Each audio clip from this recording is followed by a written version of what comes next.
Now is your time to flank. What's happening, ladies and gentlemen? I am your moderator, and this is the 13th floor where the furniture isn't always the best, but the views are amazing. We got another great show lined up for you today. We're going to be continuing the discussion we had a few weeks ago on depression, and to do that, we have brought in our own professional, Mr. Pervis Taylor. What's happening, sir? How's everybody doing? We're good. Hey, man, before we get into the rest of the guys, I want to give you an opportunity to give a little bio of what you do in the field and, you know, how you impact the mental health. Wow. I have over 7 years of experience as a life coach, and I work with everyone from celebrities to executives to everyday people to young men of color. I just recently completed my master's from Columbia in psychology.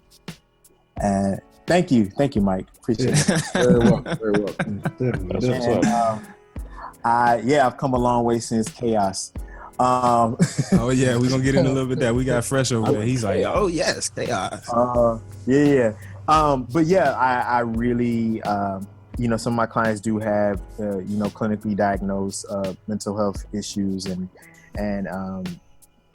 I'm very passionate about the subject, especially when it comes to men of color, because I don't think that there is a loud enough voice or a conversation going on about it. I think there's, some murmurs of it, but I don't think there's any really, really big happening. So like, I'm really, really excited to be here. And I'm, again, it's something I'm very, very passionate about. Glad to have you, man. Let us not forget, he mentioned chaos, but of course we have another alum on the podcast. So go Canes, man. We here all day.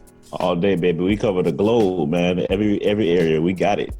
Easy. So let me introduce the rest of my guys, man. As always, we got our beloved intern, Jay Dace. What's up, T.I.? What it is, young thugger, what it do? Oh, man. That's what I'm talking about, man. You right up my alley this week. BJ, Mr. Logistics, what's going on? What's good, man? Glad to be here. Glad to be back. We were off last week, man, but we got to get this show rolling, man. I know, man. That hurricane was what they want. That hurricane was crazy. We're going to get into that a little bit. Got to give the people what they want. Mike D, Mr. Deacon Rubra, what's happening? Mr. Rude dog. Glad to be back. Easy. And Mr. Freshovation, DJ Barry B. Fresh. What's going on? Yes, sir. Hola, como te llamas, all that good stuff. Fresh back with my new tan. Y'all see off vacation after that whole Irma catastrophe. But we here, we in the building, we ready. Fresh Jam of the Week is coming at you. It's crazy, man, because you had Irma come through, and then like 2 days later, Fresh is like, oh yeah, but I'm still hopping on this plane. I'm going to Mexico. We out. We finna handle this thing, man. We finna have a good time. There was two things that needed to happen in order for that plane ride to still go down. One was to make sure we still had shelter. The home was, luckily left unscathed. But then the most important thing was making sure we had power. When that came back on within 24 hours, I said, adios. I'm going to be headed to Mexico. So we made that trip. That was a good self-care move. Ian. Yes, indeed. It really was. The same thing I told my girl, like my wife, that our power came back on Tuesday night. I looked at it like, they ain't know the reason. I busted my butt on Wednesday. Wednesday night, we was clear. Thursday morning, hopped on the plane, let's go. And we out. So if you're wondering why Coach K isn't here, it's because the guys left him in Mexico. Yep. He didn't make it back. He didn't make it back. Yep. But next week, we'll make sure we get all the tidbits of his solo trip and everything. And Faison, he's out, trying to have a baby right now. Congratulations to him and his wife, man. Safe delivery. Yes. For all of that. Healthy baby. Young AC, let's go. Mm-hmm. Yeah, young AC Faison. Yes. Keeping it cool. Easy. But about this hurricane, though, man. So, BJ, you were majorly impacted. Fresh, you were majorly impacted. I saw the videos and the footage and everything. Downtown Miami was a freaking river. You know what I'm saying? River, so how much devastation did y'all have to go through? We were blessed down here. I can say we got spared a lot of it. Community it totally changed. Now you drive to the community, it's like a totally different place. You got light. It just feels different because trees are missing and the skyline is just different from trees. But no major damage here. We lost some roof tiles are loose. Got to get that repaired. But other than that, I lost a tree into the neighbor's pool. So for them, it kind of sucked their fence into their pool. But of course, being a neighbor, being a good guy, he helped them clean it up, get it up. Right. But yeah, man, we've been blessed. We lost power for 3 days. But we're good now. No complaints. Easy, fresh. You and the fam all straight up there? Yeah, I think the craziest thing was the lead up. I don't know that we've had a storm that allowed so much hysteria at the end of the day for so long. We had over a week of shelves being empty, gas shortages appearing, people fleeing their homes and their businesses, that it was a lot to handle compacted into that week. And then for, the spread of where it was going to hit, the type of damage it was going to do, when it was going on, I will say that was definitely one of the most powerful storms I've ever witnessed, as far as, being able to really hear and listen to what was going on, see what was going on. I'm blessed with clear shutters. And so I was actually watching, stuff flying around and seeing the real impact. So it was definitely a powerful storm, and it was a very eye-opening of the possibilities of what we're doing with environmental issues and what we're really doing to the environment that's allowing these type of powerful storms to be created and do the damage that they're causing. So it's very eye-opening to see the possibilities, especially in places that didn't take a direct hit, of how much damage was suffered. Right. One thing I do want to address, because some people ask, like, y'all crazy for staying, and why'd you guys decide to stay, whatever. But for me, it was family. Me and my immediate family, we could pick up and leave. We had the opportunity to. But my wife, her family is all down here, and my mom and stepfather down here. And it's just not as easy to say, okay, we're going to go and leave you guys not knowing what we're coming back to. Right? I'd rather we had everybody at our house. So it's everybody come together, pool resources, and we're going to survive together. But I also want to, because a lot of people that are out of state, they're seeing pictures. One of the things you got to understand is the media is going to make it seem the worst possible measure ever. Sensational. They're going to shut extreme scenario. Right. Yeah. So when I had people calling me, I swear, from Tuesday saying the governor said it's an evacuation of the entire state. There's no way they can evacuate the entire state of Florida, first of all. Where they gonna go? The roads? Exactly. First of all, people don't understand how many people are here, that if everybody got a road, nobody's going anywhere. Secondly, like, you got to realize the disparity of wealth that's in South Florida. Yes. Right. There are a lot of people who can't afford to leave. This is all they have. An extra $50 in gas is going to break them for the next month, 2 months. And So it won't just be that extra 50, because if you remember, like, I heard of It's the stories ripple of people effect. like No. 14 hours just to get to Orlando. It Like, was watching So the that's migration. Where are they going? Yeah, Right. Exactly. watching the You don't know- migration. you don't know Jason where said they're that he going. was staying in like a pretty much crackhead hotel, after it was all said and done, trying to make that decision on when to leave. I know me personally, it was more based on the fact that I would rather, in a sense, be at ground zero to sort the pieces out than I want to be, somewhere else and not have a true understanding of what's going on with my property. I would rather know and be able to deal with it than to be seeing that, there's a possibility everything was fine with your property, but everybody else around you, had issues. So now they raided your property and you don't have anything, so I didn't want to leave that out there.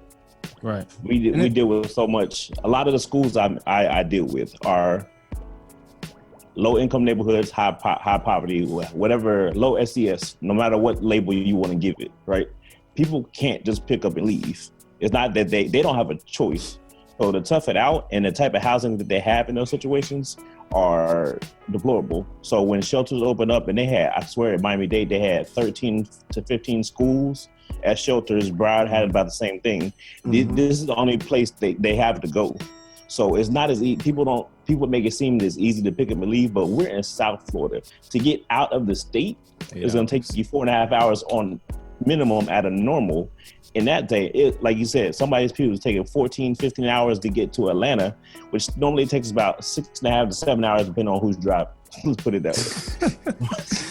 Other But I thing mean, people got to keep in. But also too, like these hurricanes are like out of the world. Like they're not ordinary hurricanes. Right. So it's like Correct. there's no preparation for it. Like there's no planning. And so now I think the city and the city officials now can start to plan and have like better escape plans. I hope it's a progressive thing that, you know, every time it's seeing something new and different, and then now trying to understand. It's the same, not just understanding the preparation of how, you know, people are going to evacuate, but also preparing, you know, grounds and drainage systems and ways to, you know, combat and you know, increasing building codes and understanding. I think the most relief I had up until the storm was when my neighbor let me know that my house was built to withstand a Category 4 hurricane.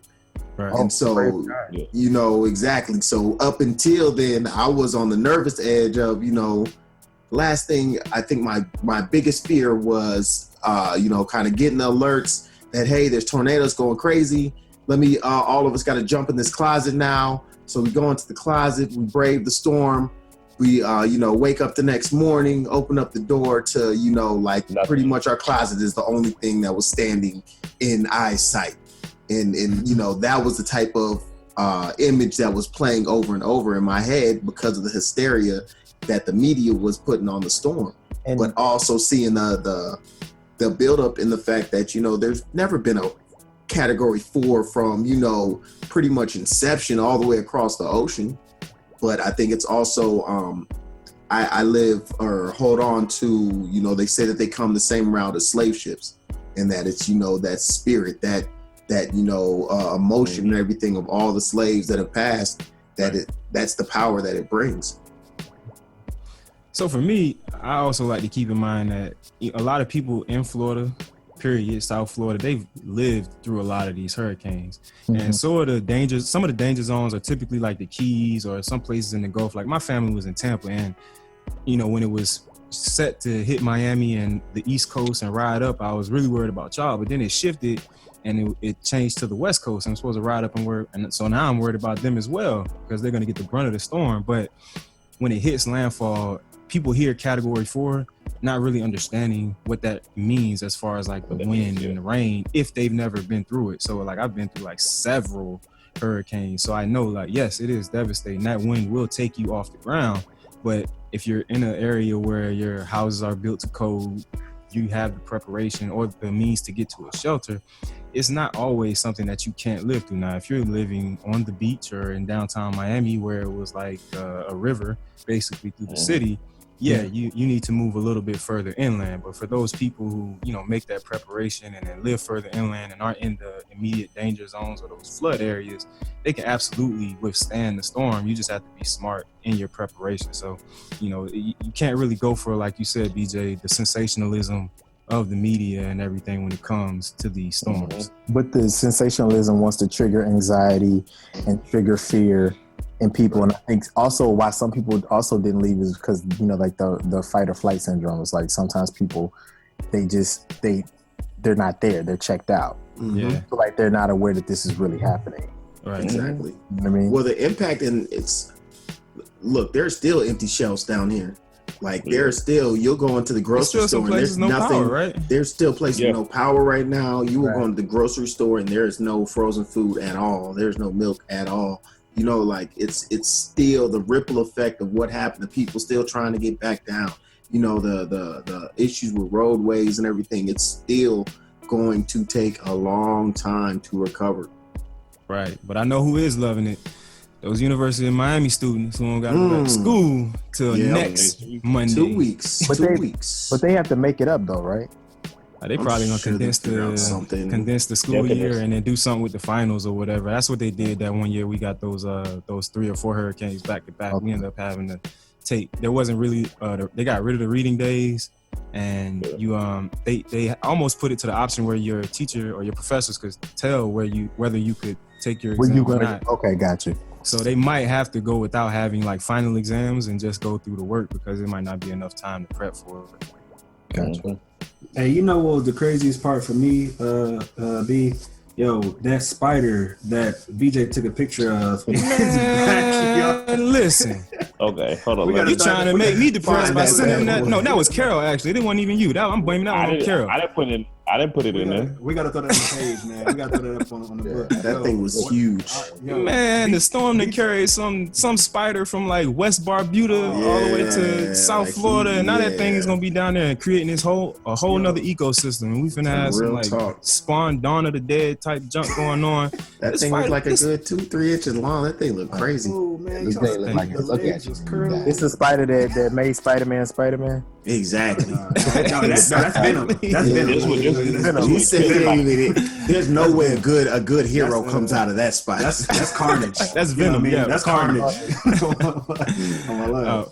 But we're glad that everybody made it out safely. We would definitely want to send all our condolences and thoughts to those who are still dealing with the carnage.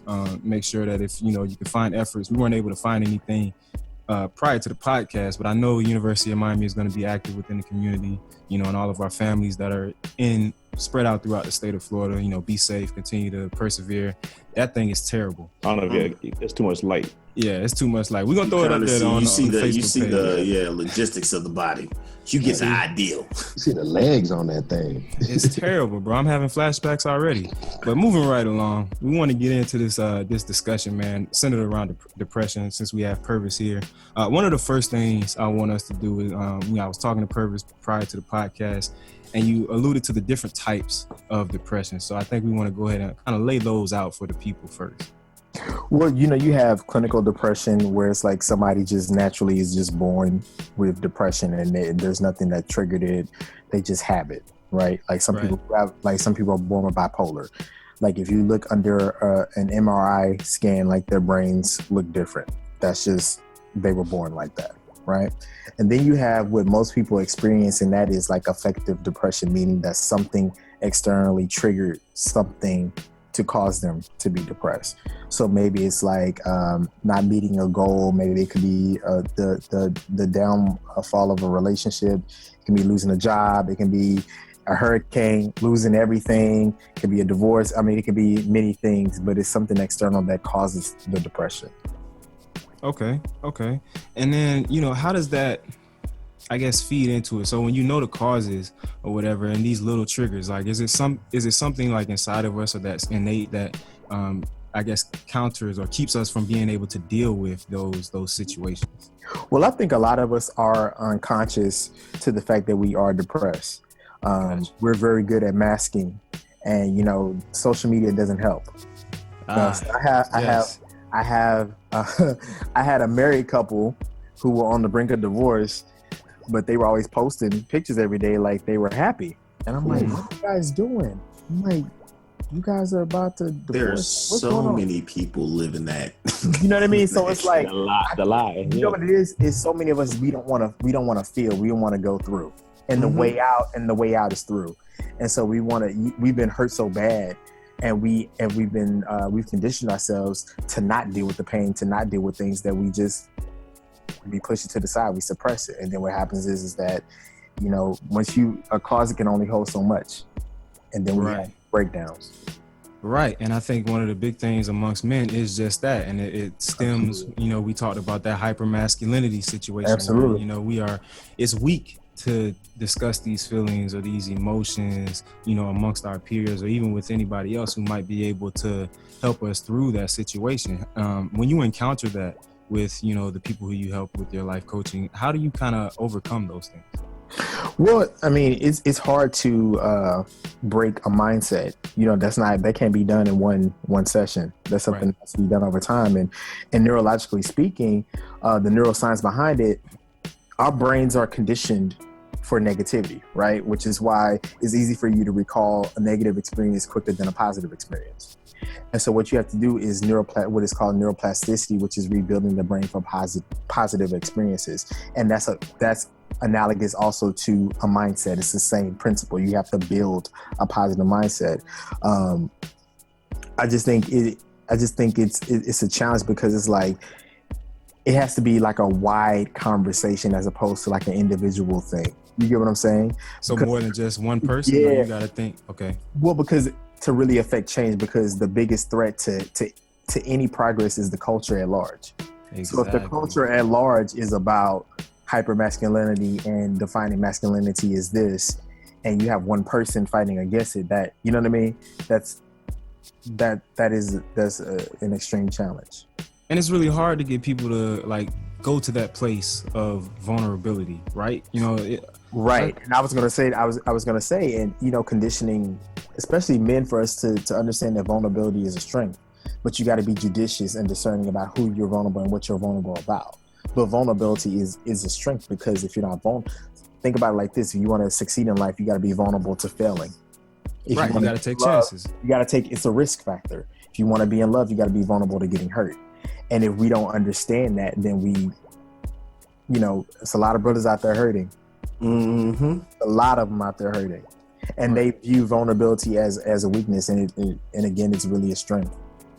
Yeah, man. I mean, I'm really glad, you know, that's the big thing we're trying to break down here. You know, you alluded to the group, you know, discussions. I mean, we've alluded to the discussions that they have with 444 and the footnotes, and how Jay-Z kind of laid all of that out, man. It's like, it's almost like we're putting together the pieces to that blueprint. We're building that foundation to kind of overcome some of that hypermasculinity, because the last thing I feel we want as fathers is to continue to pass that down to our children. So, you know, that's where I want to kind of go next, is how, you know, almost the sins of the father affect the son, but how we end up passing that down and how it affects our children, so we can counteract that as well. Well, you know, it's interesting. Like my father, he passed away from a heroin overdose. But one of the things that he taught me was to be vulnerable and transparent. So I remember he sat us down, me, my sister and brother, and he sat us down one day and told us that he had a drug problem and that it was damaging his marriage, right? Mm-hmm. And that one thing that he did stayed with me, and that is the grounding from which I build my coaching practice on: being transparent and being vulnerable, right? Right. And so that's something that he passed along to me, and I realized that it was a freedom to it, because he did remain clean for a while after that, and he just, you know, he had a moment of weakness, and like I think he was clean for maybe like 10 years, and then he had a moment of weakness, and then it was like, you know, when you 50, you can't do what you did when you was 30. Yeah. But again, it was something that was taught to me, and I had to find my own way, because I was hurting and screaming inside, and I was in a lot of pain. And I can't deal with anxiety, and I know so many people who have to take medicine for it. I know so many people who struggle with anxiety, and it's like, it's not fun. So I was like, I want to be free. I gotta talk. I gotta get this off of me. And that's how you worked on getting to that freedom. You were just expressive about it. Like, who were you expressive about it with? Like, how did you find that, I guess, not necessarily accountability partner, but that listening ear to help you through it? Well, I'm a man of faith. I literally like laid on the floor prostrate for like every night, crying out to God. And I spoke to, you know, mentors, some pastors in my church, and I actually went to therapy, which I highly recommend. It's awesome. And, you know, I believe God just put some, you know, wonderful people in my life to hold me accountable. Got you. That I can be transparent with. Yeah. Yeah. That therapy piece is huge, man. It's really huge. You know, when it's crazy hearing you talk like that, because, you know, we go through these situations like every day as men, but that's the last thing we want to do is go talk to a stranger about our problems. It's like, if we can't talk to our spouse about it, what makes you think that I'm going to go and possibly pay someone, if you can't get a job, to get that professional help? But here's the thing, is that, you know, men in general, we, you know, as far as like emotional intelligence, we're quite low.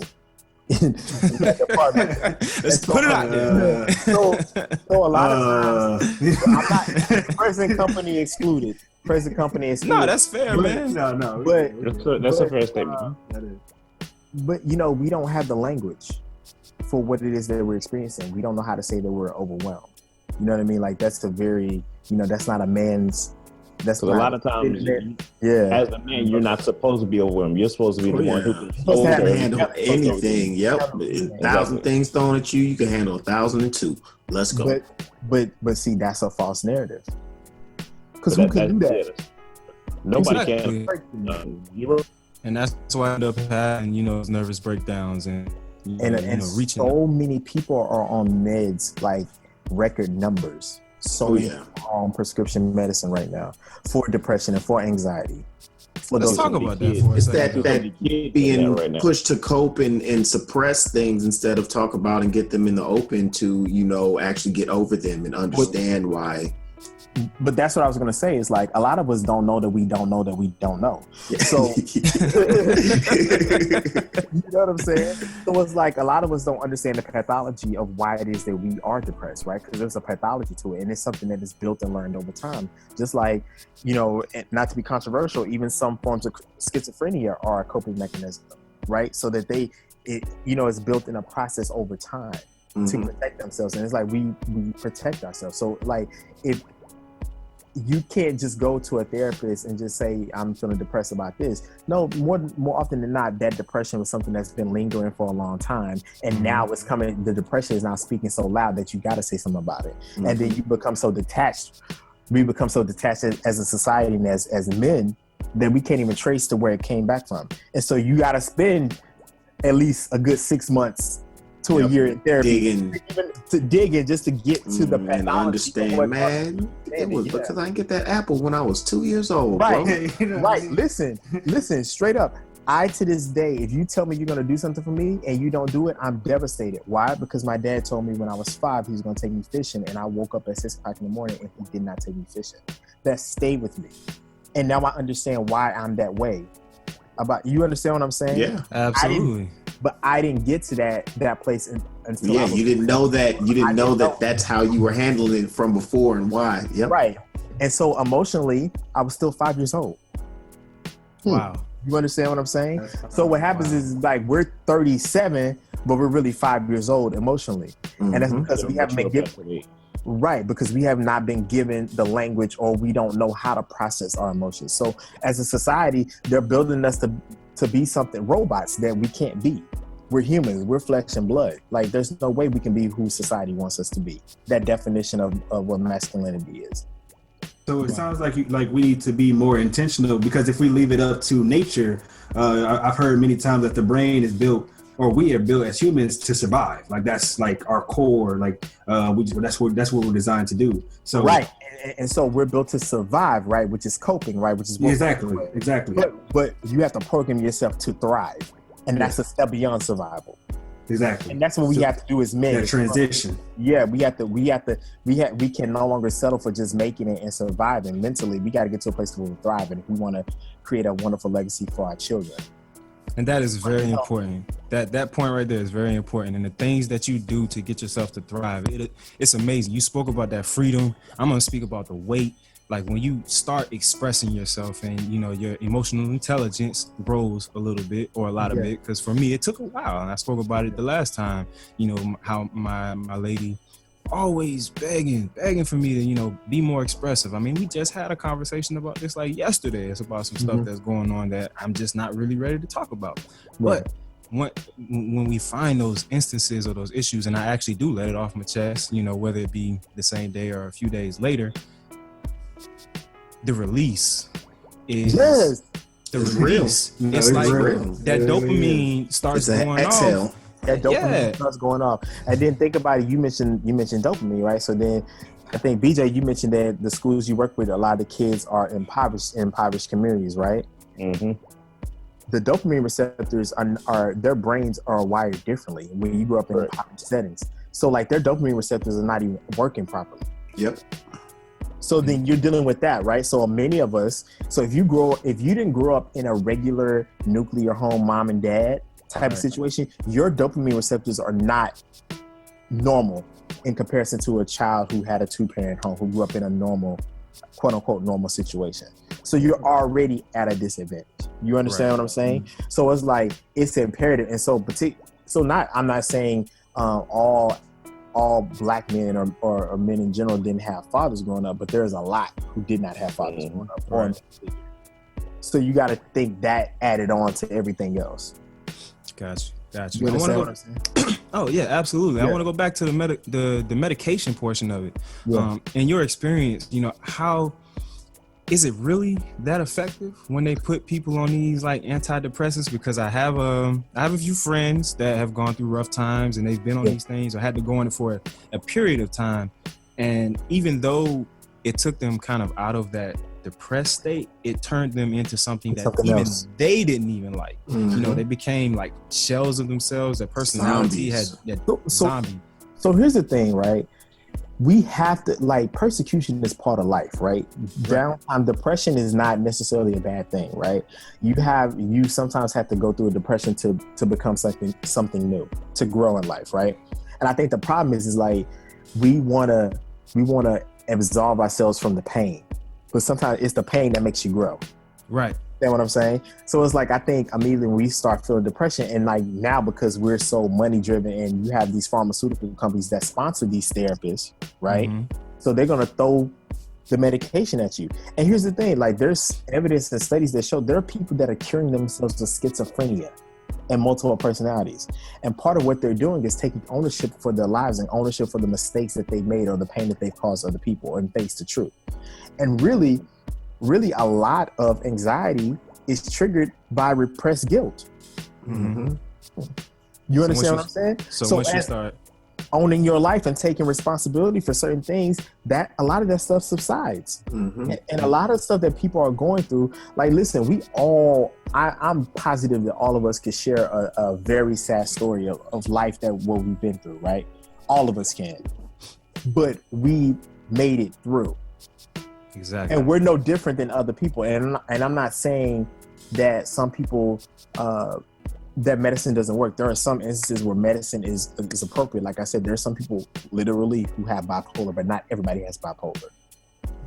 The number that they're giving is largely inflated. It's very few people who actually have bipolar disorder. Gotcha. The other thing I wanted to hit on, man, I thought was really, really, it was a crazy statistic when I looked at the suicidal attempts amongst our youth. So, you know, when I was doing my research, I found that, you know, the suicide attempts were growing amongst our African-American youth past those of other races.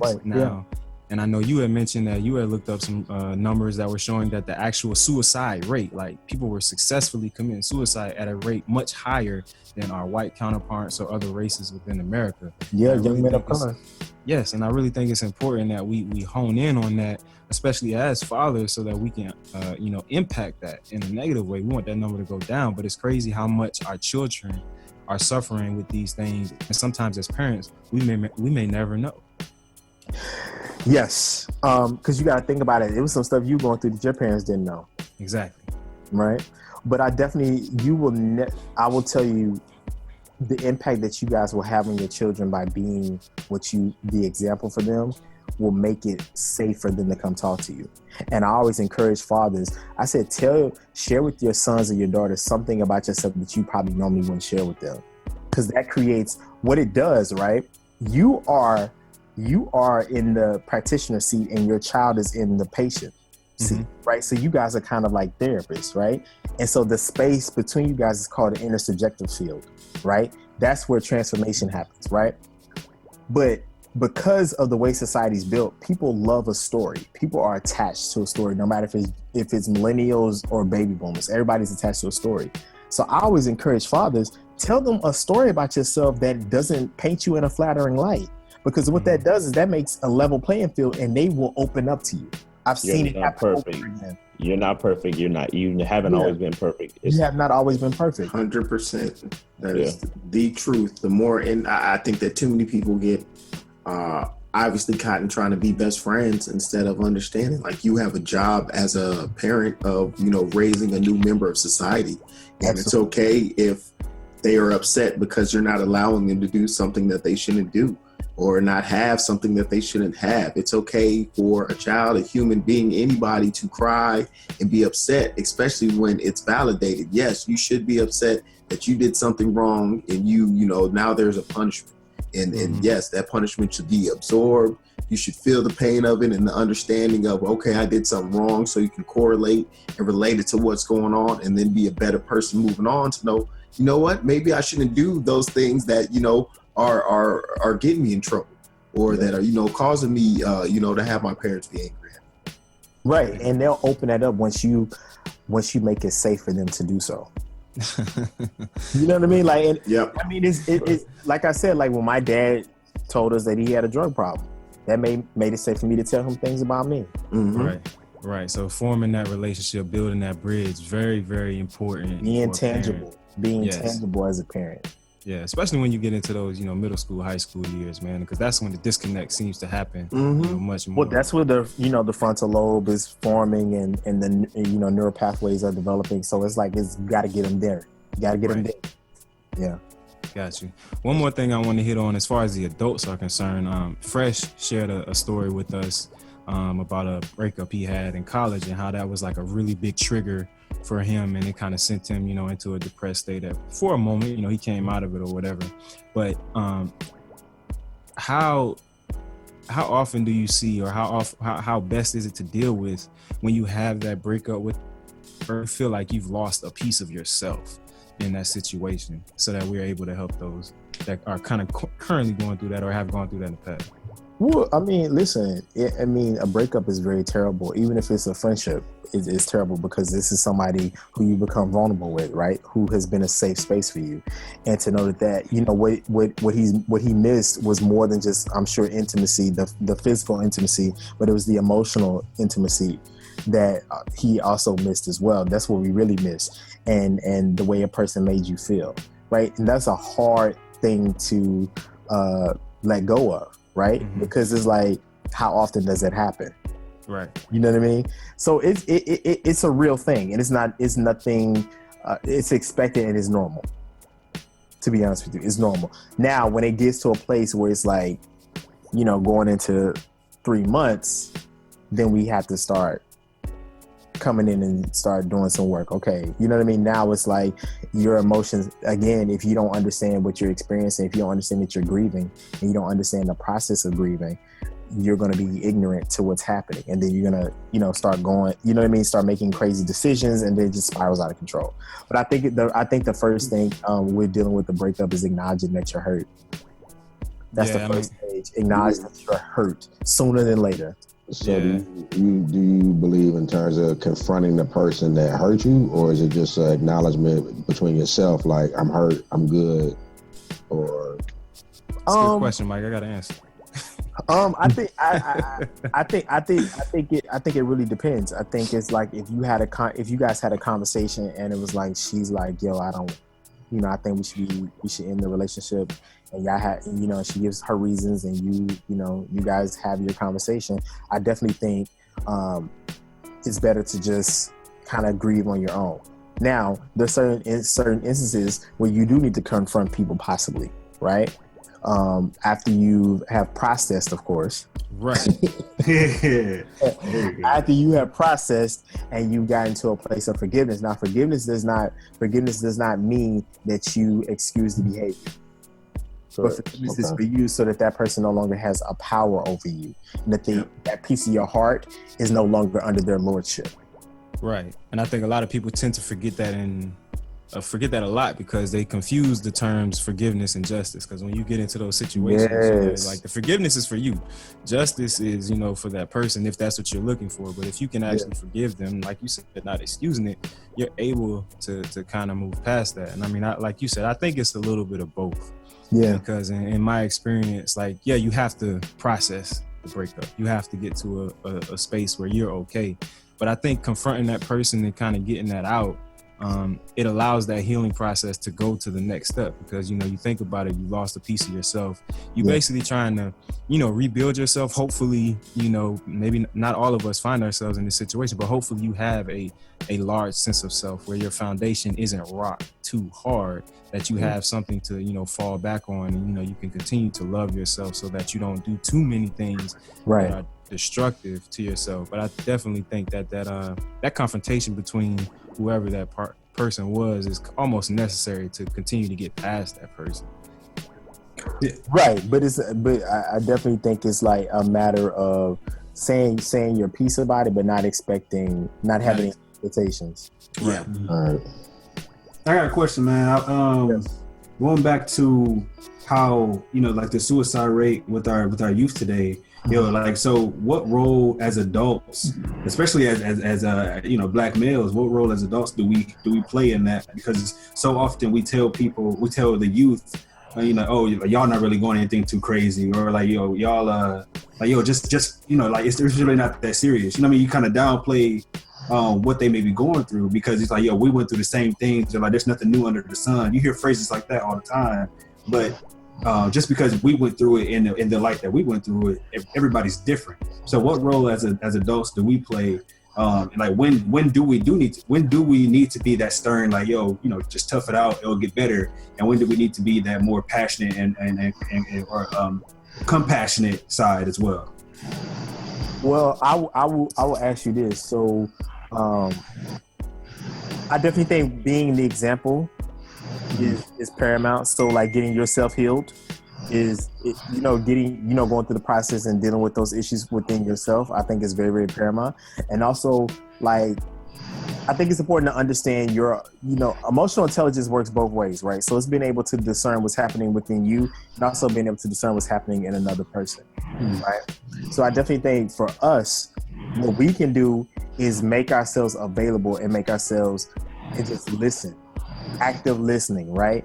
Like, active listening involves listening to what they say and listening to what they don't say, right? Going with your gut instincts. And then also, like, I would shy away from language like toughen up. And why is that? Because that's what they've been doing the whole time. It sounds like it assumes that they weren't being tough to begin with. So. Right. Or what they think tough, what they think tough is. You understand? Yeah, their definition of tough now is like, just put on that shield, put on that armor, take it, hold it, and just deal with it instead of. It goes back to what you said previously about formulating their mindset in those beginning stages. Like, what you tell them, what you're pouring into them, that's how they're building their vocabulary. But I think with us, we have such a wonderful opportunity to be such a different version of what a man is defined as. Like, we have an opportunity as a generation of men to, like, really be men for our young men. Like, and what I mean by that is, like, teaching them how to be responsible, taking ownership for your life and the decisions that you make. And if you hurt, admit that you're hurt. If you want to cry, cry. And going through the process before them, but still moving forward, that's strength. You know what I mean? Like, I'm down, I'm hurt right now, but you know what? I'm going to keep going through.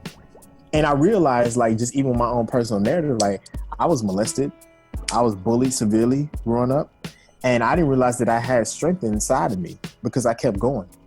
And there were times where I did want to end my life, but something inside of me just said, keep going, keep going, keep going. And here I am today, one of the thought leaders on healthy masculinity, and I was attacked most of my life for my masculinity. Exactly. I think that's a compelling story, man. I definitely appreciate you coming on the show and giving us that enlightenment, that knowledge. I think we covered a lot, and I think one of the biggest takeaways, or the big thing that we hit on so much today, was that strength. And what is the true strength? Is it bottling it up and becoming a hard shell of yourself and dealing with it, or is it actually taking the time to deal with your emotions? And I think that's what we've proven, or tried to prove to the listener today, man. Take that opportunity. If you're going through things, be more expressive. Seek that help. Look for ways that you can work through the situation that are beneficial to yourself and not detrimental to yourself. Absolutely. And definitely just, and it sounds cliche, but you're not the only one going through it. It's a Bible study teacher by the name of Chris Birch. He says this quote, that men scream at a frequency that only they can hear. And how true is that, right? How many, every brother on this podcast right now can raise their hands to that. Exactly. So just know that you're not alone. Right. And really, it takes an act of bravery, but be brave, man, and just say, yo, I'm not well. It's okay to not be okay. It truly is. Most of us are not okay. Right. Yep. So, man, before we move on to the other segments of the show, man, how can our listeners, get connected with you if they're seeking some type of help? You can check me out on all my social media handles: Twitter, Facebook, Instagram. It's Pervis Taylor. My website is www.pervistaylor.com, where you can also get my books, Pervis Principles Volumes 1 and 2. And if you would like to book an appointment, you can book via my website. Easy, man. Appreciate you. Where we going next, man? I'm going to Fresh Jam or Arts Corner? I guess I got to take over Arts Corner this week, right? Ooh, what you gotta? What's really grinding your gears this week? What is grinding your gears? Man, I don't think anything's really grinding my gears. So I know. This is crazy. So Saturday, and this is just like I guess a life testament. So Saturday, there were two situations at the job. Now one, I want to just put this out there early. I wasn't supposed to work Saturday. I ended up switching with somebody to be able to go to this wedding for one of the bros and my lady's line sister on Sunday. So I originally wasn't supposed to be here on Saturday. I go to work, it's a long day. I'm closing myself. I'm the most senior buyer at the job. And we get the two customer service situations that come in. One of them is a dude. He came in earlier in the week, got his car appraised, left, everything was fine. Came in Thursday, got his car appraised, left, everything was fine. He comes back Saturday saying that he got his car appraised and there was some issues with his braking system thereafter. Now, I know that there's nothing we do during the appraisal that is gonna wreck your brakes to the point where they're metal to metal. They're grinding like crazy. Like even if you take your foot off the brake and you just let the car coast, you hear the brakes like touching the metal or whatever. And there are a few other red flags. He came to the store smelling like, herbally fresh. He had some paraphernalia in his car because I took a test drive. My man was medication and he was medicated. Medicinal, he was medicated. Yeah, glaucoma. Exactly. Yeah. So, and he was acting a little out of character or whatever. You could tell it was something more going on. So, me and him go back and forth about, the issue with his brakes. And his story switches at one point. So he's just not cool at this point. So I know he's trying to get something out of us. So at the end, I'm like, look, man, it's really nothing, we can do for you. It happened because of your mistreatment of your car. Like it's wear and tear, it's maintenance. You got to get your brakes done. And he's like, oh, so this is all your guys can do for me? I'm like, yeah, it's not our fault. Your brakes are done. Send him on his way. When I sent him on his way, something like just was bothering me on the inside. Like it was like, okay, I don't know if I did the right thing here, even though I know he's not deserving of anything. I feel like he's trying to get over, you know what I'm saying? I don't think that situation ended the best way it could have ended. And then I'm thinking from a corporate standpoint now, I was like, okay, he's gonna go leave this negative survey. He's gonna blow my survey up, and then he's gonna call corporate and they're gonna give him whatever he asked for anyway, right? So about 15 minutes goes by, I do another appraisal, and then I just find his information and I call him. And I'm like, look, we thought about the situation a little bit more. He's a CarMax customer, so he's bought a car from us. So I'm like, listen, what we can do for you, we'll give you, we'll look at your brakes, we'll set an appointment, and we'll give you the job if whatever needs to be done at cost. So we don't lose any money, you get a reduced rate, whatever. When I tell you this dude almost like jumped through the phone, like he was elated, like I had just given him the best thing ever, and it was only just like a discounted brake job. And here I am thinking this dude doesn't deserve anything, and he's just happy. He's going to try and get as much out of me as he can, but he's happy with what I gave him. And then there was another situation later on that evening where this couple comes in, and their car, we appraised it beforehand and just didn't give them, enough money for the vehicle at the time. And I was, kind of adamant of going behind my other buyer to check the car because, there's a certain level of integrity. And, when we're in, the office, you want to kind of make sure that you're not stepping on anybody's toes. But when I go look at the offer and look at the data and everything, I'm like, this isn't matching up. Maybe they are right. They do deserve a little more money. And so I give them that, I up their appraisal offer and they sell the corners. So I say all that, say, when you feel something in your heart and your soul and something isn't right, or you feel like there is something more you can do, just do it. You know what I'm saying? Like it's on your mind for a reason. And like I said, I wasn't even supposed to work Saturday. So obviously I was there to impact those two lives for a specific reason. So that's B. Jones's Corner for the week. If you have it on your heart, if it's on your mind, go ahead, man. Make Go on, do that action. thing. Exactly. Let it go and make it take action. You was right for that, man. If it's on your heart and your mind, I tell people all the time, don't second guess it. Just do it. If that means calling somebody, if that means walking down the street, knocking on the neighbor's door, it's on your mind, it's on your heart for some reason. Don't second guess it. I agree. Let the church say amen. Amen. DJ, Yes. be fresh. Yes. What you got for us this week, man? It's ironic because I think one of the points you were making was take control. You know, you need to take control, just like we were talking about Janet Jackson control the other week, which, you know, by the way, Pervis, we're not going to talk about how some people on this call didn't even know who sang that song. Why you put yourself out there? I wouldn't think. I try to be nice. I don't even understand who we talk about. Like, You didn't know who sang Control, bro? I absolutely knew who sang Control. This is that propaganda machine we talking about. Fake news. It's fake news. Hey, Fox, we got Fox in my on my Bible. But anyway, the song is called Control. The artist is Malik Berry. He was at Made in America. Yeah, they subbed him in for Wizkid. Word, great sub. I think he's actually from Miami area because I know he's of Haitian descent. But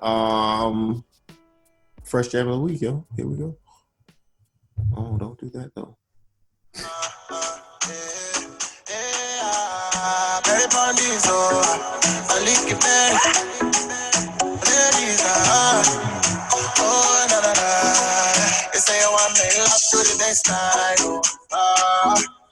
You tell me say you don't want to waste time. You said them other girls have to stand in line. You tell me say don't go watch from slow wine. You say you want to take control. Taste down there, Bob. Exactly. You feel me? Give him up. Give it up. You say my dog Haitian? Yeah. See the way you roll it to fair back. Control. So my baby want to take control. Sexy, got a ballet. So you want to take charge. Okay, girl, I know mine. It's crazy, man. Like, you hear all these good vibes, and it's like the end of the summer, and you know it's already getting darker early. It's like, geez, man, I'm gonna have to hold on to these. I mean, it's gonna be still summer in my head, man. I'm not gonna let it go. Hey, hold on to summer. I think that's something that people don't do enough, man. Hold on to summer. Don't let just because the weather changes and things start to change allow you to get out of that space and that vibe. So that's why, you know, you bring control. That right there, you take control and you bring control and you go ahead and let that vibe ride on out. That's how you bring it back. You gotta take it back. Can I ask you guys a question? Yes, sir. So, do you guys talk about current affairs on here? Yes, of course. Yeah. I wanted to know what you guys thought about Kevin Hart. I don't know the whole story, man. My lady was trying to talk to me about that junk yesterday. All I know is something. You're gonna have to give me a story because I don't think I'm piecing it together right. So basically, like a couple months ago, somebody had on the phone camera him in the car, allegedly in the car with another woman, right? While his wife is pregnant, you know, back home. He denied the rumors. He denied and said it wasn't him, blah, blah, blah. But apparently the young lady from that same exact situation must have had her own camera or recorded them in a sexual act, and she attempted to they attempted to extort. Kevin Hart ain't going for it. Kevin Hart ain't going for it. He took over the podcast. Yeah. He called Kevin said, no. Pineapples. Yeah, so he called in Olivia Pope, and now he released the video saying, you know, he made a bad mistake and the girl's trying to. That was the video I saw him talking about something. Him apologizing to the world or whatever. So what exactly is your question? I just want to know what you guys think about it as men. Man, so I'm really disheartened. One, no pun intended. No pun intended. I know. Cause it's on your wife, your rib, who you were crazy emphatic about. This is your rib. This is everything, you know. And a lot of people was trying to crucify Kevin when he left his children's mother or wife for this That he was person. supposed to be with her while he was still married to the other chick. And Yeah, so he And- did. So he's showing a He's behavior. already Pattern. exactly. He's It- already habitually shown the pattern of what he's going to do.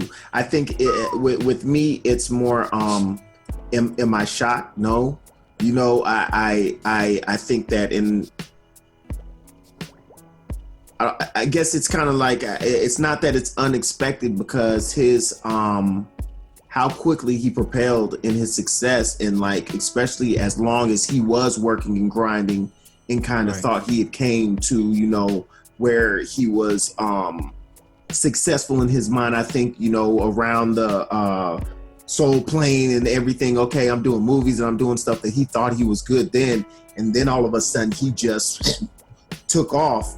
That, you know, that access opens doors and opportunities that, you know, just like he said, he put himself in a situation he shouldn't have, in the sense of as a man, you have to be able to take the onus and responsibility of all your actions. And even just because you're a superstar celebrity, if you put yourself behind closed doors with attractive females and no, you know, inhibitions, and But it's you know, the almost possibility, Yeah. it's just putting yourself in the possibility In of those something going situations. down. You have to Yeah. be smarter. It's totally